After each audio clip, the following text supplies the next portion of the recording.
Welcome, everyone, to another episode of Signals from Mars. Joining me today, returning to the show, is Kris of E.S.P. And also joining us is Jeff Jones. How are you, folks? Really good. Good. Awesome.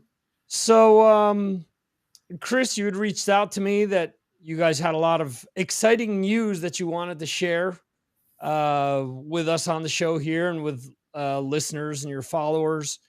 And last time we spoke, the EP had just come out, and you guys were going to play the whiskey, and you guys were going to be going to Europe and stuff like that. So let's kind of get people up to speed with where things went from our last conversation. So we were kind of talking off air how you'd been to Europe and to a few different countries where you guys had been touring. Yeah. What's up, everybody? Yeah, it's really good to be back in Mars. And we're actually just getting back from Europe, Engineering Society project. And we got a bunch of stuff happening in the United States, but Europe was, since our last conversation, Europe was a blast. We were in Poland, we were in the Netherlands, we were in Switzerland, we were in Germany, and what a wild, I don't really feel culture shock, but what a wild eye opener about really, I guess now what shows should be like. And ladies and gentlemen, let me introduce my friend Jeff Jones. Jeff Jones has been a friend of mine since I was in a band called Dive Bomber, which was in San Diego, California. Yes. And he produces movies, he edits movies. He actually did a documentary on Dive Bomber called The Painted Truth. So there was a camera with us. Our friend Vic Hammer actually did a rockumentary on our tour in Europe. And so that's coming out November 25th. Now, as I come back here to the United States, and we're playing in Hollywood, we're playing back east in New Haven, Connecticut, we're playing in New Jersey, we're playing in Milwaukee, we're playing all over the place. And really having the experience in Europe really makes me want to, because right now we're possibly going back to Europe. We're going to be going possibly to Spain, to Japan, to a lot of, we're an international band. And I want to, with the rockumentary coming out from Europe, I'm going to show the USA what Europe was like. Jeff and me have been talking, and I really want to show Europe what the USA is like. And the one thing that spawned it off was I was with Emil. Emil was our sound man. He was like our tech magician. And I mentioned to him that we're playing the Whiskey A Go-Go next month. And he was like, oh, the Whiskey A Go-Go. People in Europe think of the Whiskey A Go-Go as the beginning of, rock and roll. That movie Dirt about Motley Crue just came out, and they lived right across the street from the Whiskey A Go-Go. And the Whiskey A Go-Go is just legendary around the world. And I think that's what it was like. I consider it the center of the universe. Yeah. The Whiskey A Go-Go is legendary. Center. Most definitely. And I want to show, we're playing next month with Great White, and I want to show Europe what it's like in the USA, how we rock. But also, I want the USA to watch this rockumentary about Europe, because literally, I'll give you just like a show. So you land in Germany, and you pull your van up and you unload your equipment, and they come out and help you unload your equipment. Then they walk you to your, ladies and gentlemen, straight from Houston, Texas, Joe Brad Batiste. Thank you. What's up, brother? I was having issues trying to get back into this thing. I had to re-download stuff and move stuff, delete stuff just to be able to access this on my laptop. So I apologize. Did you say Jin Kui? Jin Kui? No. Oh, I thought you said Jin Kui. Jin Kui means hello in Polish. I learned only a couple little things in Europe. Dziękuję is one of them. That means hello in Poland. So really, I want to show the USA what it's like to rock at the world famous, like Jeff said, the center of the universe. Just to fill you in, JoJo, Jeff Jones has joined us. Jeff Jones is going to be one of the producers for our Love Conquers All USA documentary Engineering Society project. And he has been with me. He actually did a documentary on Dive Bomber, which was a band I was in San Diego, California. And he, you know, Jeff does everything. He edits movies. He has movies. He's doing just a really good friend and a talented brother. I met you at the Whiskey, JoJo. We met upstairs. I remember, yeah. That was a sweet show. I got that footage. So I'm excited, Kris. It sounds exciting. Love conquers all. Yeah, and you know what? Like it's that. Actually where that comes from is there was a gentleman who did a little clip for us for one of our songs called Blind World. And really, that's sort of how this situation is working. It's like somebody does a little thing and then somebody like contributes to it. So I said a little thing and then JoJo took a little clip and he said, love conquers all. And that really hit me. That really, just saying it, man, you know, as our world is in crisis, all the shit that we've gone through, you know, with the epidemic, with all these different riots and all these things that we're going through, then you look at the world and see how everybody is in crisis. I think just the underlying, just saying that word or that phrase, love conquers all. And I think I like it. We shouldn't even talk about it. I think that's something for everybody to think about. Sure. Is really think about what is strength here. Because I don't like hokey shit. I don't like weakness. But I truly believe, from my life experience, that real love conquers all. Period. Well, we might have to make it a little hokey. Hokey so we can sell it. Yeah, man. I'm not a freaking preacher. I am not. I don't know, man. I don't go to church. I'm not like a religious person. What I am is someone who's interested in the vibrations of my world, in the vibrations that are coming in. And when I see people are getting killed around the world, and I see that violence and inappropriateness is really loud, I want to be just as loud because that's what I stand for. One of our songs on our new CD is called I Stand for Peace, and I've made my stand. You know, in life, sometimes you have to make a stand. You can't just be someone who doesn't go either way. Oh, I'm a little bit for this, I'm a little bit for that. And you see these phrases, I stand for peace, love conquers all. They're things for people to take into their own lives and think about. Don't think about it how I said it. It's really you. You know, what do you stand for? What do you believe is? You don't want to ask that. What's that? You don't want to ask that question. How about you, JoJo? I'm teasing. Hey, man. Hey, Victor. I could tell Victor. You want to hear how I met this crazy guy, Kris? Little of my story. Let's see. How'd you meet him? All right, go. You started that before, Kris, when it was at Paladino's, the place over in Reseda. He was doing a show for Dive Bomber. And I see this crazy guy bouncing all around, getting ready. He's all, whoa, whoa, whoa, doing kung fu shit in the bar. And I was just like, so it's his energy. It's like, man, I immediately knew that's going to be the lead singer. And he's getting pumped up for the show. And it just blew me away. Your one song, JoJo might hear it. Oh, God, what would Dig It? I think the song was Dig It. It starts out with boom, boom, boom, with just bass. And Kris would walk out just as they began this great bass line. Yeah. So I met him and said, hey, I'm interested in doing a documentary because digital cameras had just been coming out. This is probably 15 years ago now. Yeah, 10 or 15. And so he dug it, and I followed the guy because going back to Love Conquers All, it's his energy. Yeah, the whole vibe he's put out ever since. So I think that's a really good one to capture also in this new rockumentary.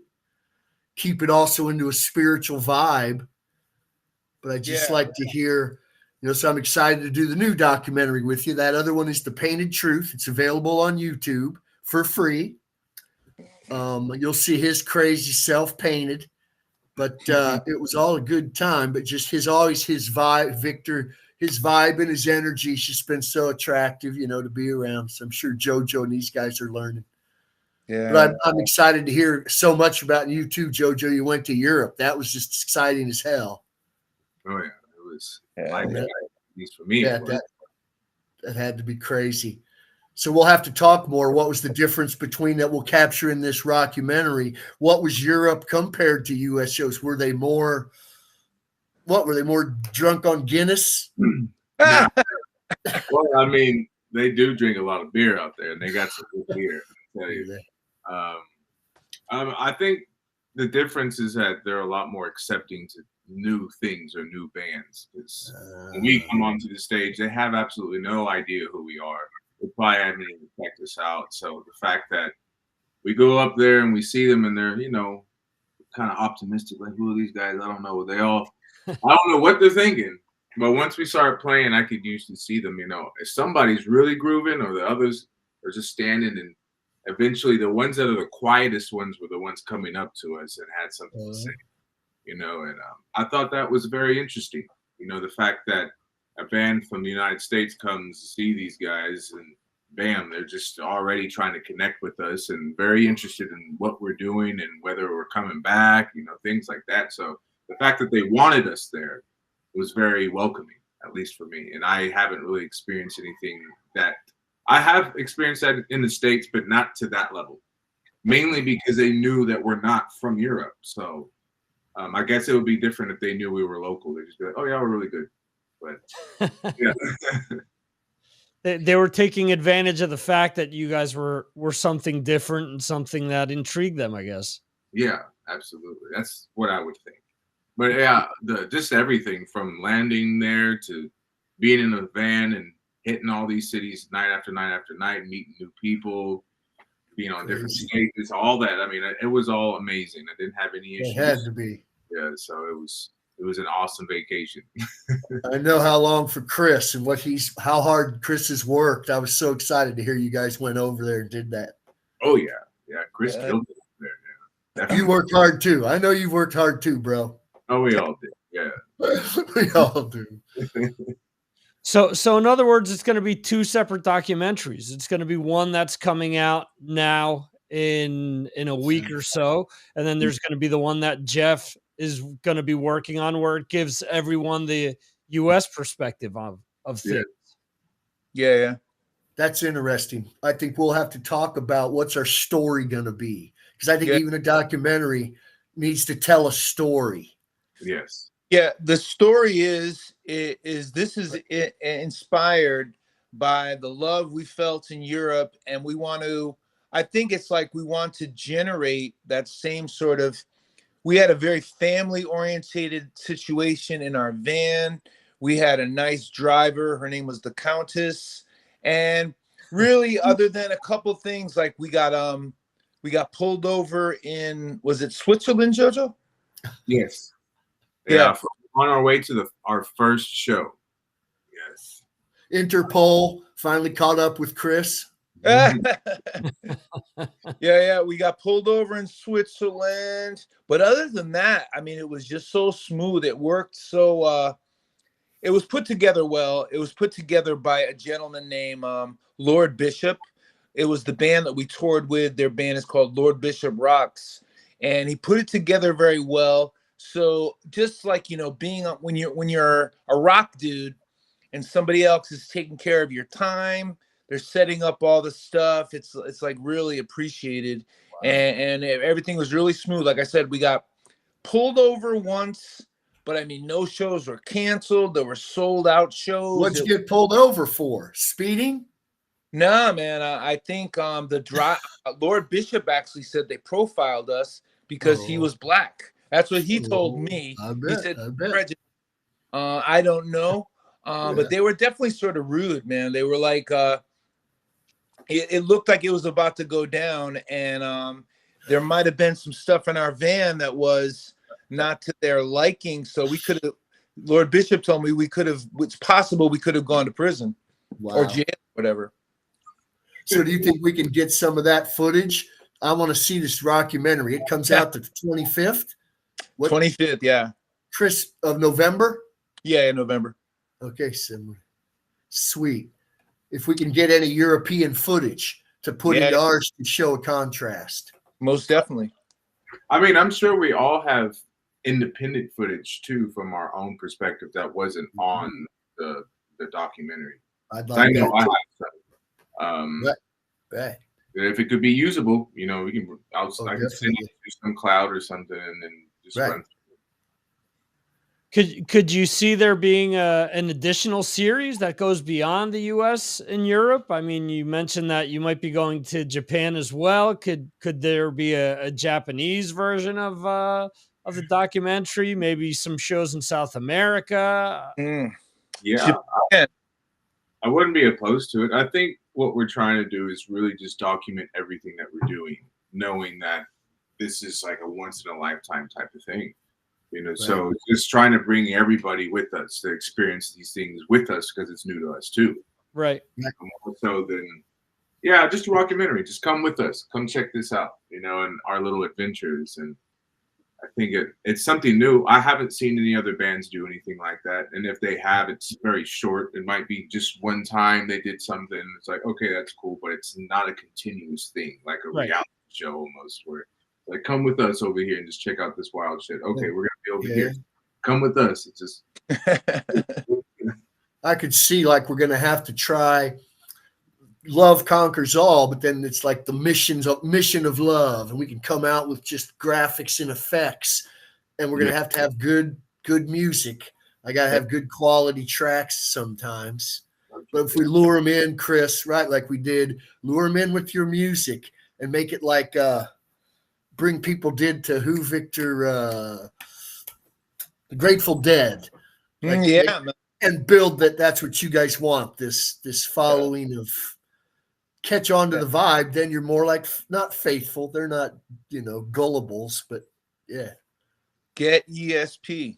A new fish. But yeah, ESP's this new band with this whole new feeling that they're putting out. Catch it. It's love. You don't need ecstasy to do it. Nice. There you go. Yeah, I think we could do that. Just make it then all right to hear a lot of the music, and we'll piece it together. Documentary. Yeah. Also, we can make it then a documentary on ESP in a way. Mm-hmm. Okay. I mean, do you think so? It's going to be an ESP featuring, and we'll just be highlighting the differences between Europe and USA. Yeah, from your POV. There is to show Europe what the whiskey's like, because it's such a legendary place. Yeah. Cool. We'll give them a tour of the bathroom. So last time you guys were on, we talked quite a bit about My TV as well. Are you guys just going to be focusing on touring for now, or do you feel that the time is right to follow up My TV in any way, shape, or form? Maybe just release a single, maybe release another EP. What do you guys have planned from that standpoint? Well, we're going into the studio in February when we go. Yeah, so we're gonna play at the Whiskey.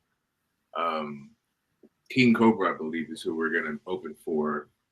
I'm not sure the date in February, but I do know we're gonna go to the studio and we're gonna cut some tracks over there. I think maybe 5. I'm not sure, but yeah, we're already in the process of trying to get some of that stuff recorded, and we have half of what we need finished. We just gotta record the stuff and probably create some new stuff.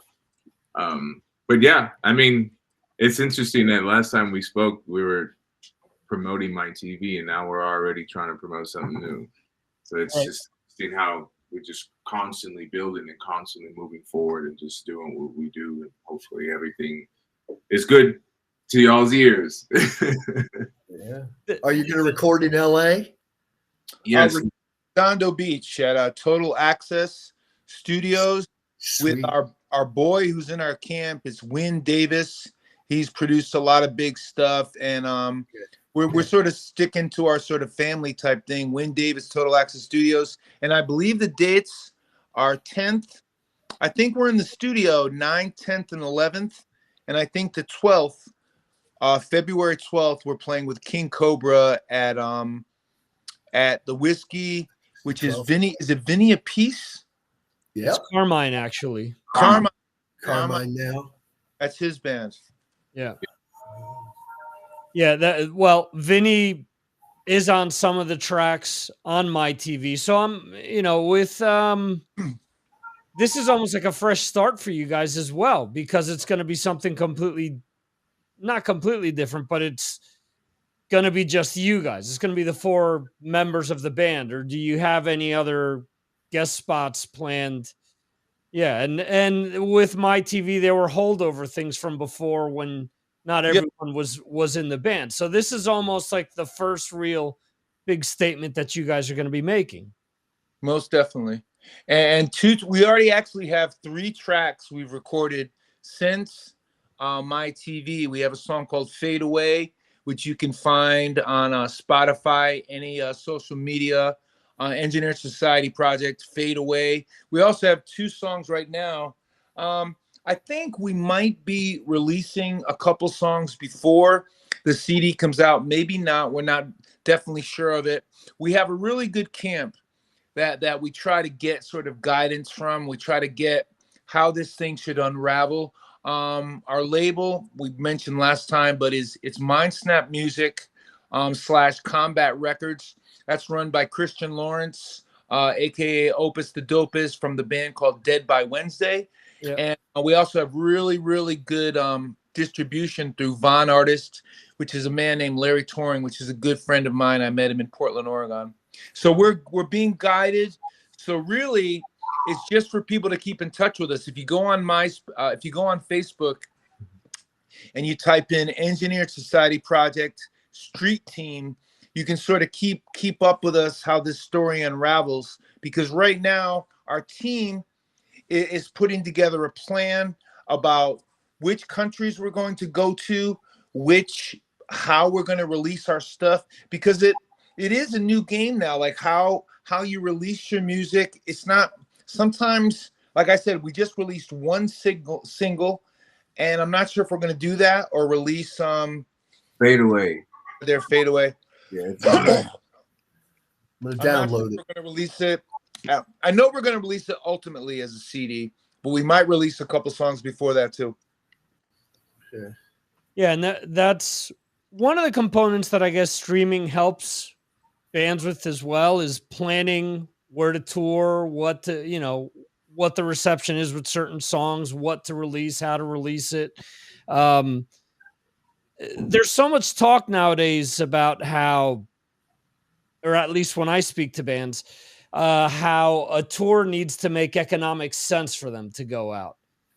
So with all these tools that are available, I mean, it only makes sense that they're leveraged to make sure that you guys aren't losing a ton of money when you're going out on tour. I've spoken to some artists that have told me, hey, we know we're going to break even, but just that rush that we're going to get from doing these shows is the payment that we're looking for.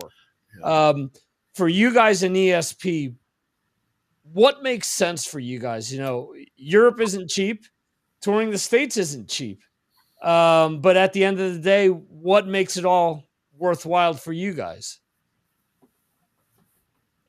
I think really just being able to connect with people all over wherever we are with our music and with our personalities. I think that speaks volumes way beyond, I guess, the financial aspect of it. Because I do understand the financial aspect is important, because if you don't have the money, you can't do it. But in this case, building a fan base from scratch is what will inevitably help us continue on. Because I think it'd be different if people were not receptive to what we were doing. Then it would feel like we're wasting our time. Like, oh man, I don't know what it is. I thought what we were doing was good or whatever. People are really not into it. Then, of course, it would weigh on us. But right now, it really seems like people are very responsive to what we're doing. So that right there is the fuel. And we're just trying to light it up. And hopefully it'll give us the momentum to just continue to go. You know, so right now that's how I personally see it. I don't know if that's how everybody else in the band sees it, but from my perspective, I think that is the most important part of it, because it's really the fans who help us continue to go on, you know, with the support and also the financial aspect, you know, the go to our shows and buy our merch and whatnot. All those things are very necessary. I think that, like, the reason that Jeff Jones is here right now is because he's one of those people that we need. He's one of those people that you know, he supported me for a long time. He's really supported my mission. And it makes me think about, as you talk about touring, actually another podcast reached out to me. It's this lady, Miss Vegas. And she reached out to me, and it made me think of my old bandmate, Catfish. Catfish was the guitar player for Dive Bomber, and he's in a band now called Cyborg Assassin. And Jeff knows Catfish, and literally even Signals from Mars, just basically having you to you know, help people hear about us and hear what's going on with us.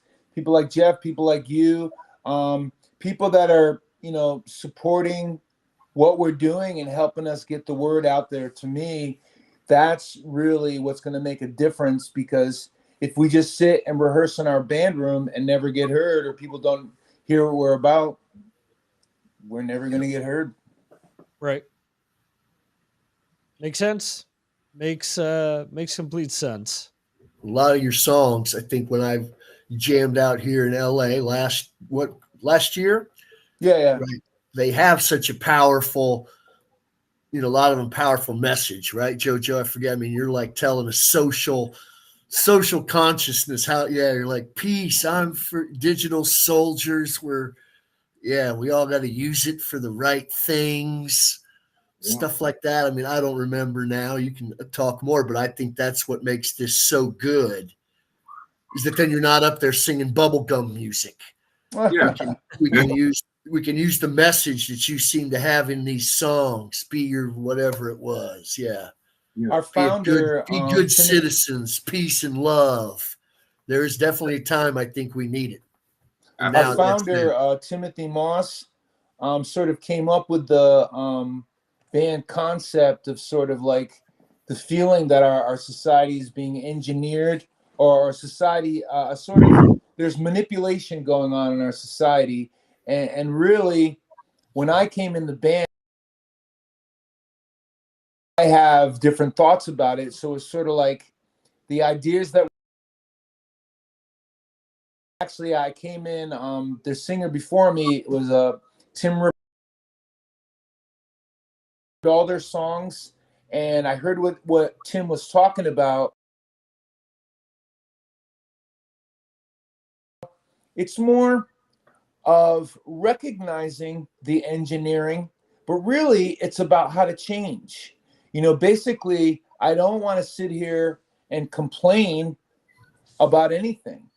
I basically want to make an awareness, and then I want to cause change. You know, one of the things I'm into, it's sort of my own numerology. I'm into the number 5, and I was born at 5:55 on the 5th day of the 5th month. Like, everything around me is 5, and really, I desire to change. I don't want to complain. I actually get tired of people complaining. You know, basically, I hear a lot of complaining, and I don't want to hear the complaints. We all know it's beeped. You know, we all know this. So now it's time to rise up and go, all right, it's beeped. What are we going to do? what are you going to do? And that's where, when you say some of the things like, you know, a statement like I made in the beginning, it's sort of like, I would like to influence people to feel how they can be a part of change instead of complaining. Okay. Cool. Awesome. So we're getting close to the end of the year. Holiday season is coming up. For a lot of people, especially I think people our age, it was kind of a jump off point to get introduced to different kinds of music. You know, we had the vinyl sitting under the tree, or a cassette or a CD or whatever. For each one of you guys, is there a fond music memory when it comes to the holiday season? When it comes to Christmas, Hanukkah, Kwanzaa, whatever it is that you celebrate, is there Want anything? me to go? Go ahead, Jeff. Christmas. I got my first record player. Could have been 68.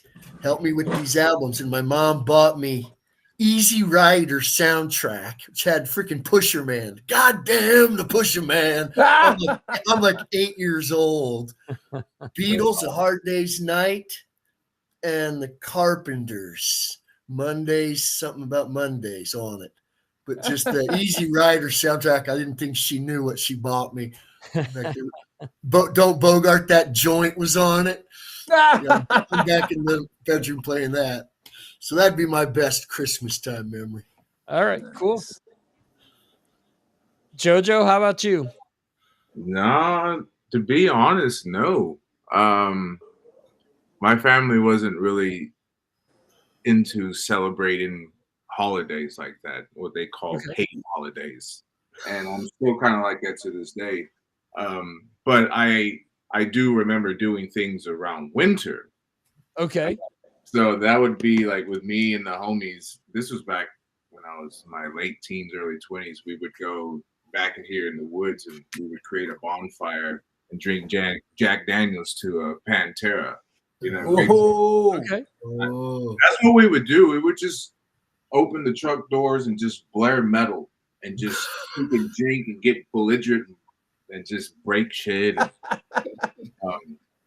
I won't ever forget one time my friend wanted to walk back home because for some reason someone pissed him off. I'm like, okay, come follow me. And then we're walking and it's pitch black and all we have is the moon to light up our way. And we're just going through the woods and he stops. He's like, oh, what is that? What is that? And I look and it's this huge deer. And all we could see is like its outlines with big old antlers looking at us. And it's probably like 10 feet away. And I look at it, I'm like, fuck it, let's keep going. And he wouldn't move. I'm like, let's go. And it never attacked us or anything, but it was looking right at us. And it was crazy. I never thought I could get so close to the damn deer at night. But that's what we would do. It's just raise hell, listen to metal, drink Jack Daniels in the fucking cold and in front of a bonfire. That's all I could think of around this time because I want to do it again. I'm like, man, it's about that time I want to go out there and just do my ritual, is what you might call it. I'll take it. It's it's so amazing how music has that kind of emotional connection where you can hear certain songs and pinpoint stuff like that, you know, seeing that deer or being out there with your friends. So yeah, so that was, Pantera was my thing back then. So anytime I hear it, it takes me right back to that. You know, so it's almost Pantera season. You know, it's getting there. I'm not too familiar with Pantera, but weren't they like a different kind of metal like a while back? Like it wasn't as heavy as when they first started. They were more on the glam-ish side and developing their sound. And one of my favorite albums by them was their one called Power Metal. I really loved like the heaviness and the high vocals and the ripping solos. But yeah, once they came back into the 90s, they really, I don't know, they were just a lot more what you would call, I don't know what you would call it, sludgy, like a lot more just headbangy and So, Get downs and stuff like that. Just something to just bang your head to in the 90s. Nice. That's what they really were known for, is the ripping solos and the, like that domination, you know, that bum bum bum bum bum bum bum bum. You know, breakdowns before it was really popular. yeah. So yeah, I think they really do revolutionize the way And they play today. And that stuff's more popular now over in Europe. Oh, yeah. They love that heavy. Mhm. Yep. Oh yeah, I was having a lot of conversations with Vic Hammer, which was the guy who did our rockumentary, and he's a huge metalhead. So it's interesting having conversations with fellow metalheads because they know a lot about bands and everything, and we're being nerds and going back and forth on stuff. But yeah, they love that stuff to death. Yeah. That's awesome.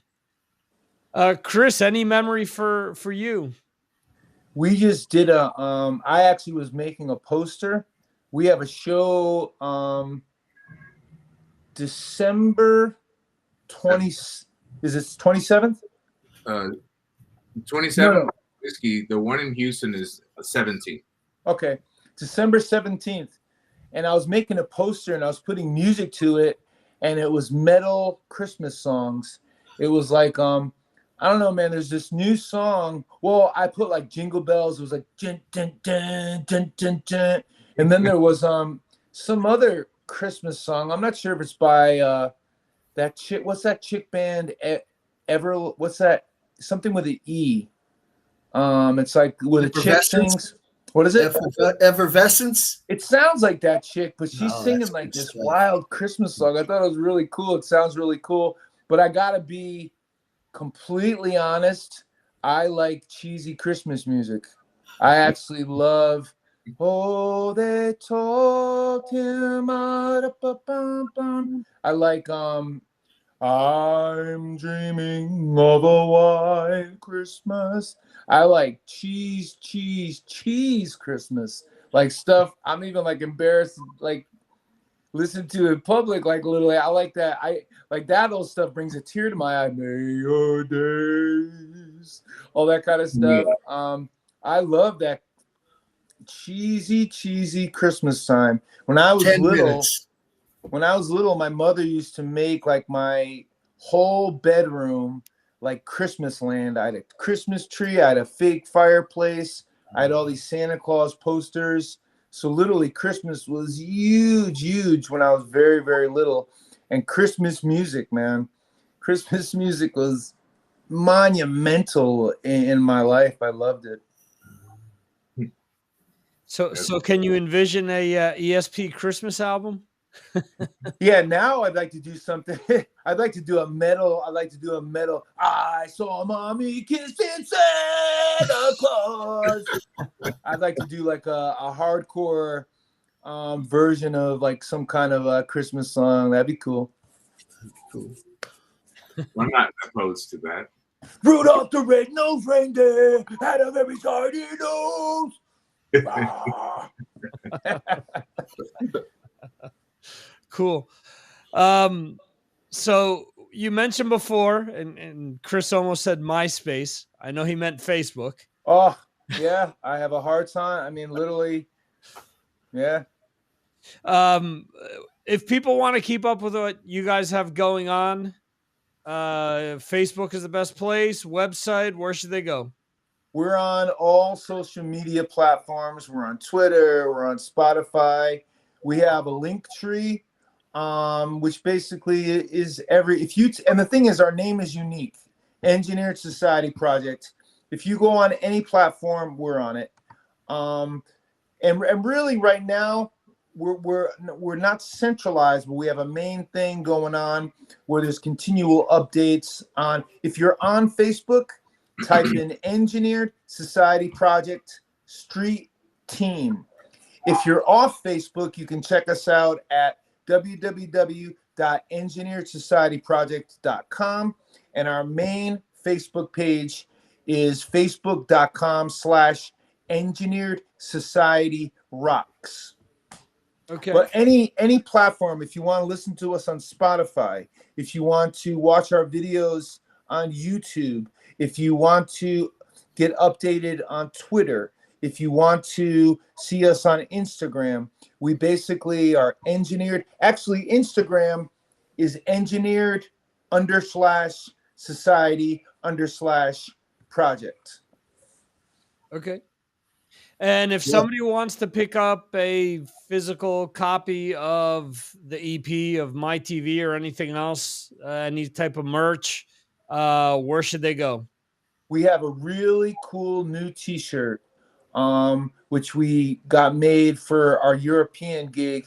Go to our website, www.engineeredsocietyproject.com. You can get our CD. You can get our merch, our T-shirts, and I'm really excited about our brand new logo. It's really cool, and I think it really is going to bring us into 2024. We haven't really revealed it yet, and I think it's going to be. It was in Europe. You know, our T-shirts were really more available in Europe when we were on tour, and I think this new symbol is going to be coming out as we start to get around. Right now, our schedule is we're playing Hometown next month. We head to the Whiskey A Go-Go next month. December 27th, we play with Great White. We're playing Opus's Birthday Blizzard Bash in New Haven, Connecticut at Toe's Place, January 13th. Then we'll be heading in with Win Davis to Total Access Studios in Redondo Beach, the 10th, 11th, and 12th, and I believe February 13th, we're playing with King Cobra at the Whiskey A Go-Go once again. Then we're going to be playing the Milwaukee Metal Fest. Once again, is that in May, JoJo? Yes. Okay, in May. And let me just give some props to that. I'm not sure if we told you about this last time we were up here, if we had played it, but my friend Jamie Hatebreed organizes one of the best mill festivals I've ever seen. The people were so cool to deal with. That's like, and definitely we got to get footage of that for the documentary, because those people, JoJo's going to show you his laminate for the Milwaukee Metal Fest. The funniest thing, they were the nicest people. They were so receptive. I'm talking about the fans and the people who were working tech. And that literally, it was hilarious to be there and be walking around the hallways, and it was all like death metal. I mean, there were so many bands. I think the big bands were Anthrax, Biohazard played. Who was like the biggest act, JoJo? The biggest act that I liked was Lamb of God, and then Fear Factory was there too. Fear Factory. So the thing is, you'd be walking around the hallways of this place, and you'd be hearing, and then you'd walk in to the tech people, and they'd be like, "Hey, man, can I help you?" Like overly. I was a little bit freaked out because like some of the people running sound and the people organizing the stage going, "Can I get that for you? How are you gonna like?" They were just like really, really receptive. So anybody who's outside of our scene has anything bad to say about us in metal, just don't know what they're talking about. It's like literally, right. This is our release. Our heavy music is our way of life. And if you think, I'm saying that to the people out there, if you think that, look a little more into it, you know. And you hear me talking today about people coming together and about peace and about trying to create that vibration in the world. So, I mean, I think podcasts like this, that's another reason we're here, is to talk about what we're really about. Because some people have perceptions, and it's a prejudice. They either judge you by the way you look or a stereotype, and we definitely want to cut that shit in half and make people know that our scene is the dopest. Yeah. And I will mention this real quick before we wrap it up here. My fondest memory of seeing Hatebreed or Jamie Josta, seeing them at a festival in Spain where they came on after Journey. Wow. and the first thing that Jamie did after playing the first song was thanking people for being civil while Journey played, and he thought how great it was that there was such a an eclectic mix of bands that had played on the bill. So was that Journey with the new singer? yeah, he was in the band. Yeah. Wow. That's awesome. So I have a really good little story about Hatebreed. Okay. I was in a band called Blind Justice. And there was this band called Josta 14. And Jamie Hatebreed was the singer for Josta 14. And they used to open up for my band. And Josta 14, now this is just what I heard. And it's almost like I shouldn't say it, but I think it's been enough time because you never really know what happens inside a band. And I have to admit, I don't know exactly what happened. But what was said was that Josta 14 kicked Jamie out of the band. I'm not sure if that's really what happened, but I always thought in retrospect, Jamie went on to do big things and went on to really, in our area, become a really big player in the music business. And I always thought of Josta 14 sitting there going, we kicked Jamie, later years, we kicked that dude out of our band. I think it was his band too, but there's another one, Opus, right? Yeah. So Opus, and he actually has told me this, and Opus has a book out. So I think it's almost common knowledge. Opus was in a band called Violent Industry, and they were in the metal scene while I was in the hardcore scene. I was in a band called Sold on Murder. My name was Diggum, and I was in the hardcore scene, and he was in the metal scene, which were two completely different scenes. I mean, there were places where we met in the middle, which was like Venom, the Plasmatics. There was only like a couple like right in the middle of the two different scenes. But I believe Opus's band kicked him out. And that's when he came and found me. And that's when we formed Gargantua Soul. So you never know. I mean, in this crazy thing, you never know how things are going to land, man. One door shuts, another opens. You just never know. And also, I have to be very careful and just definitely say that these are things I heard. But I think that Violent Industry kicked them out is a little common knowledge. Not exactly sure, though. Okay. Well, I think we can all agree that that Josta landed on his feet all right. He made it out of that situation pretty good. And as you're saying, I'm sure they were probably kicking themselves afterwards, seeing how things ended up in the long run. But you really just never know. Yeah. I mean, literally. I mean, I've bet some things that you'd say, oh, that's never, and then it's literally the next thing. So really, you just have to do what you do. Now, the one thing is you have to find the people. Like when I walked into Engineering Society projects, I felt an immediate connection. We write well together. So really, you have to find the people that you work with, but then you really just got to do your thing. You can't do it for, like you were talking earlier about why we tour, how we can do it money-wise. I think you have to find the people. Then you just got to love what you do and want to go out there and do it. And you have to forget about what's going to happen or how, whatever things are going to come back. You just got to love what you do and then go out and just do what you do, not worrying about what the consequences are going to be or at whatever. Cool. Awesome. So I want to thank the three of you, Kris, JoJo, and Jeff, for joining me tonight. And there's a lot of exciting things down the road for ESP. And I'm looking forward to seeing the documentary. This should be released on the 24th. So the first Rockumentary will be out the following day. So definitely check that out. That'll be up on your YouTube, I'm assuming.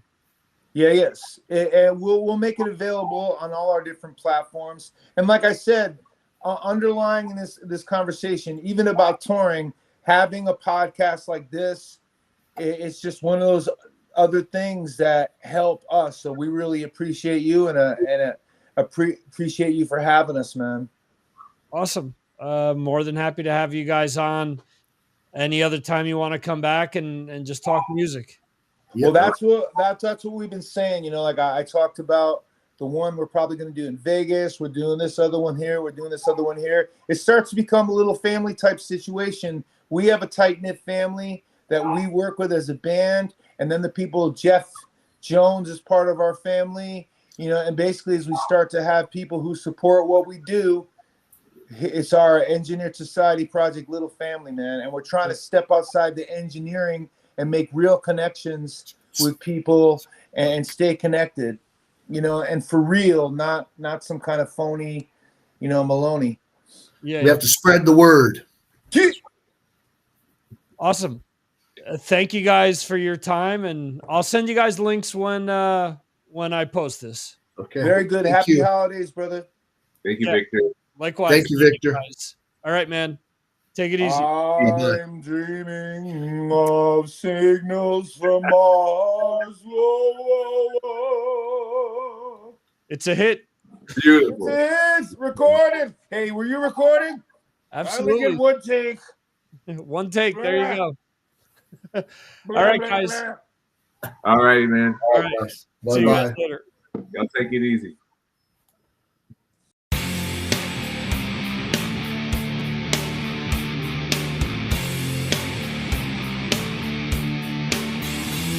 Thank you for watching the Signals from Mars live stream. You can watch the show live on YouTube, Facebook, Twitter, and Twitch, or check out replays on YouTube. Go to signalsfrommars.com for more information. This concludes our show.